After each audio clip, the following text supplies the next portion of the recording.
നമ്മുടെ കണ്ണിന്റെ ഉള്ളിലെ ലെൻസുകളുടെ സുതാര്യത നഷ്ടപ്പെടുന്ന ഒരു അവസ്ഥയാണ് തിമിരം എന്ന് പറഞ്ഞാൽ. സുതാര്യത നഷ്ടമാകുന്നതിലൂടെ നമ്മുടെ പ്രകാശരശ്മികൾ കണ്ണിലേക്ക് പ്രവേശിക്കാതാവുകയും പതിയെ പതിയെ കാഴ്ച മങ്ങി തുടങ്ങുകയും ചെയ്യുന്നു.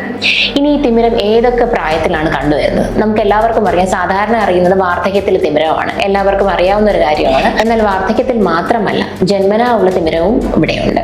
പല വിധത്തിലുള്ള കാരണങ്ങൾ കൊണ്ട് ഏത് പ്രായത്തിലുള്ളവരിലും തിമിരം കാണാറുണ്ട്. അപ്പോൾ എങ്ങനെ നമുക്ക് ഈ തിമിരം തിരിച്ചറിയാം?